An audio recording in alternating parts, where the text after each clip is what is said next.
Hello అందరికీ, ఈరోజు అయితే నేను ఆలూ దమ్ బిర్యానీ చేసుకుంటున్నాను. ఎలా చేసుకున్నానో చూసేయండి. సో ఫస్ట్ అయితే 3 పొటాటోస్ని బాయిల్ చేసుకొని మీడియం సైజ్లో కట్ చేసుకున్నాను.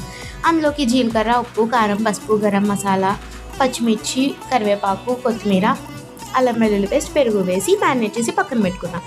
తర్వాత 1 లీటర్ వరకు వాటర్ని ఒక గిన్నెలో వేసుకొని అందులోకి హోల్ గరం మసాలా, షాజీరా, పచ్చిమిరపకాయలు, కొత్తిమీర, ఆయిల్ అన్నీ వేసేసుకున్న తర్వాత అది బాగా కరిగిన తర్వాత గంట వరకు నానబెట్టుకున్న బాస్మతి బియ్యాన్ని కూడా అందులో వేసేసి 70% కుక్ అవ్వనివ్వాలి. ఈలోపు ఫ్రైడ్ ఆనియన్స్ కూడా చేసుకొని, ఫ్రైడ్ ఆనియన్స్ మనం ఎందులో అయితే చేసుకుంటామో అదే గిన్నెలో కొంచెం ఫ్రైడ్ ఆనియన్స్ చేసుకొని మనం మ్యారినేట్ చేసి పెట్టుకున్న ఆలూని కూడా అందులోకి వేసేసి కొంచెం వాటర్ వేసేసి దగ్గరగా అమ్మనివ్వాలన్నమాట. దగ్గరగా అయిన తర్వాత ఫ్రైడ్ ఆనియన్స్ వేసేసుకొని ముందుగా 70% కుక్ అయిన బియ్యాన్ని కూడా అన్నాన్ని కూడా ఇందులో వేసేసుకొని నీట్గా కలుపుకొని తినేయడమే. సబ్స్క్రైబ్ చేసుకోవచ్చు కదా. బాయ్.